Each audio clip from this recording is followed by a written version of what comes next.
John Wayne was not the first to notice something was wrong. On a desert film set in New Mexico, while the crew waited and the heat climbed, his horse left his feed, ignored the other animals, and walked straight to him. He stopped close in a way horses never choose when a body is failing.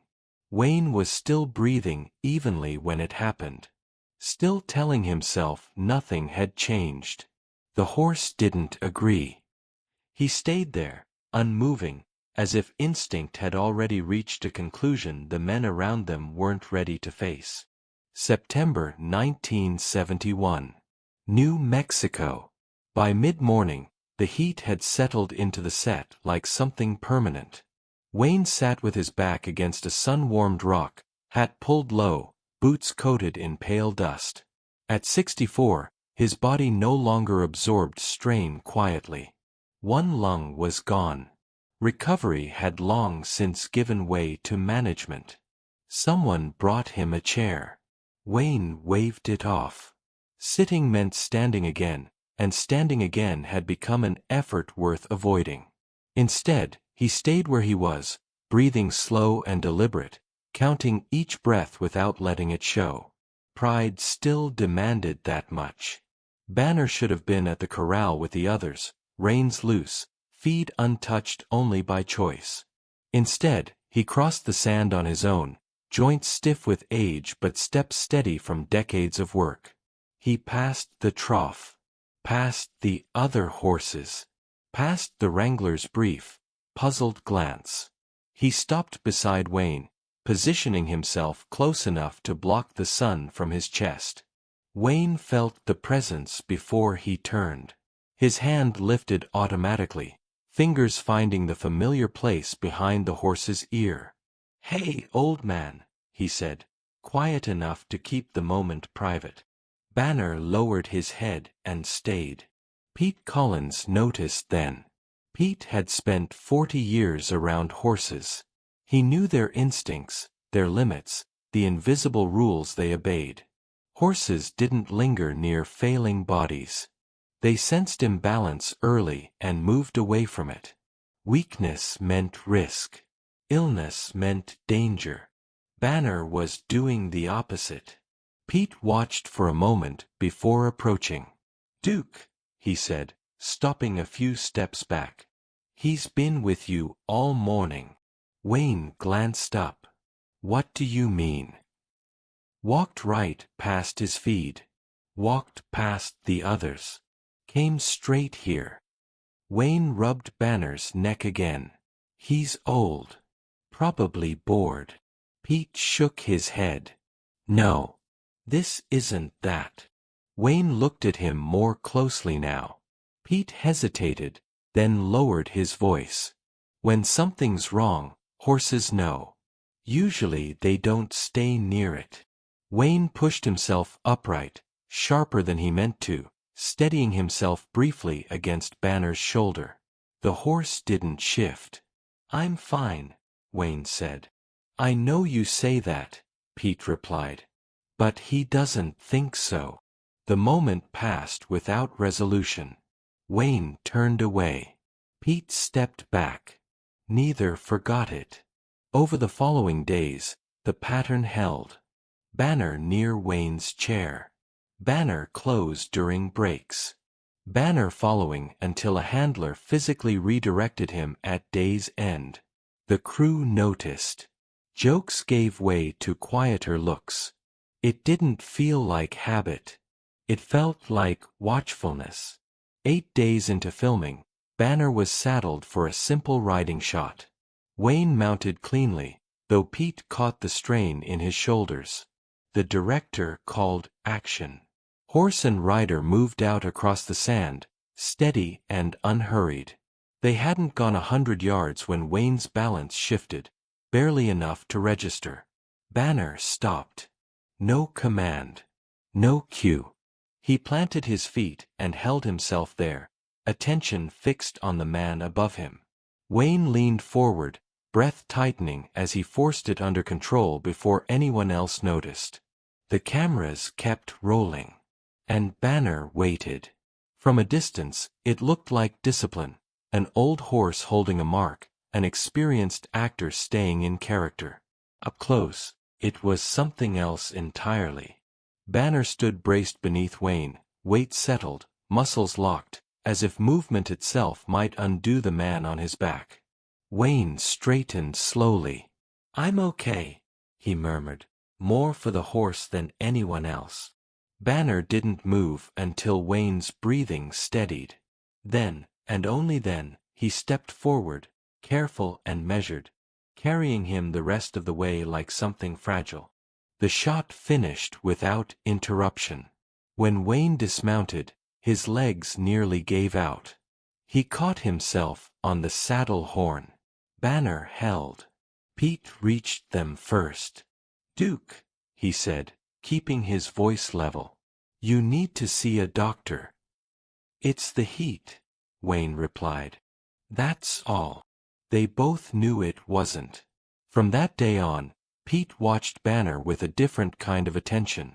The horse tracked Wayne's movements with a focus that never wavered. When Wayne sat, Banner positioned himself nearby. When Wayne stood too fast, Banner shifted closer.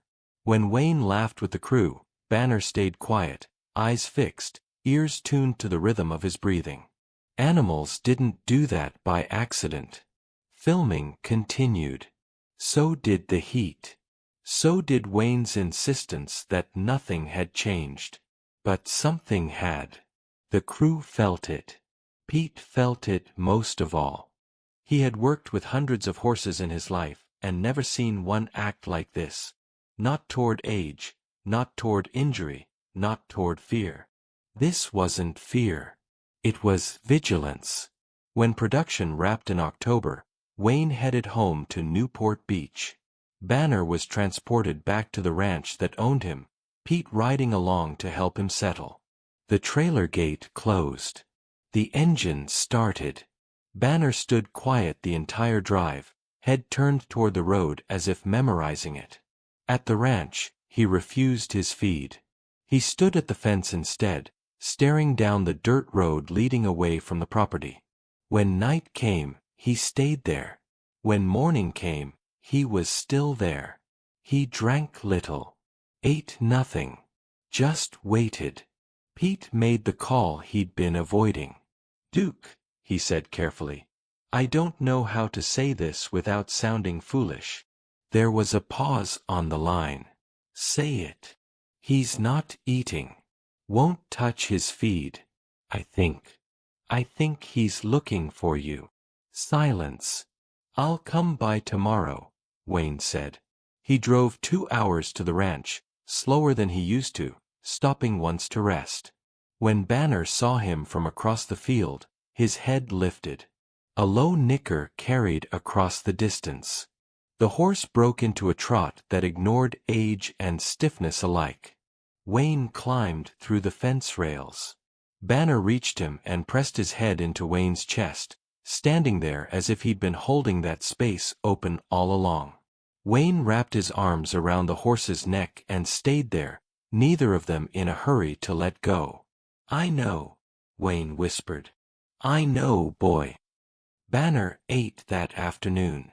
Not before. Not later. After. From then on, Wayne came whenever he could. Sometimes between shoots. Sometimes just because. He brought apples, carrots, small talk about nothing that mattered. Banner listened with ears forward, eyes soft, as if the words were less important than the presence. Years passed that way. Quietly. Until 1975, when Wayne received a diagnosis he didn't bother to soften. Stomach cancer. The surgery took most of Wayne's stomach and more from him than the doctors measured. He lost 40 pounds in a matter of weeks. His suits hung loose. His face hollowed. The confidence that had once filled rooms now moved more carefully, choosing where to spend itself. 3 weeks after the operation, against advice and common sense, Wayne drove to the ranch. The walk from the car to the fence was short and still nearly too much. He stopped once, then again, hand braced on the doorframe, breath shallow but controlled. He refused help. He always did. Banner saw him before Pete did. The horse's posture changed immediately, head lowering, ears easing back, steps slowing as he approached. There was no urgency now, no burst of strength like before. Only caution. Banner moved the way one approaches something breakable, as if sudden motion might cause harm. He reached Wayne and touched his chest gently with his nose. Wayne closed his eyes. For a long moment, they stood there breathing together, the horse matching the rise and fall of a body that no longer moved the way it used to. Pete watched from the barn, unmoving. He had worked horses his entire adult life and had never seen one respond to illness with recognition rather than avoidance. This was not instinct alone. It was understanding. Wayne rested a hand against Banner's neck. "Still here," he said quietly. "Not a promise. Just a fact." Banner stayed close the entire visit. When Wayne shifted his weight, the horse adjusted with him. When Wayne tired, Banner stood as if rooted. No impatience. No confusion. When Wayne left, Banner watched until the car disappeared down the road. The visits continued. By 1976, Wayne was back on set, filming The Shouldest. It would be his last film, though few said that aloud. He played a man facing his own end, a gunslinger measuring time by what remained instead of what had been conquered. Between filming weeks, he came to the ranch. Banner was 26 now. Ancient for a horse. His movements were slow, his muzzle gray, arthritis stiffening joints that had once carried Wayne effortlessly across desert landscapes for the camera. But his eyes remained bright. Present. They stood together in the paddock, often without speaking. Wayne leaned against Banner's shoulder, letting the horse take some of his weight without complaint. "We're both running out of time, old man," Wayne said once, almost conversational. Banner turned his head and looked at him. Pete would remember that look for the rest of his life. Not because it was dramatic, but because it was final. The kind of look that doesn't ask questions. The kind that accepts what's coming. In January of 1978, Banner began to decline quickly. He ate less. His joints failed him more often. One morning, Pete found him lying down in the stall long after sunrise. Horses don't lie down unless they must. Staying upright protects their organs. A horse lying down in daylight is usually making a choice it can't undo. The veterinarian didn't soften it. Weeks, maybe days. Pete made the call. "Duke," he said, "I think he's waiting for you." Wayne drove out that afternoon. He walked with a cane now. His steps were measured, careful. It took him several minutes to reach the stall, stopping twice along the way. When he knelt beside Banner, it took effort he didn't try to hide. Banner lifted his head and touched Wayne's hand with his nose. Wayne ran his hand down the horse's neck, over and over, the same way he had for nearly 3 decades. "Good boy," he said. "You've been the best horse a man could ask for." His voice held until it didn't. "You can rest now," Wayne told him.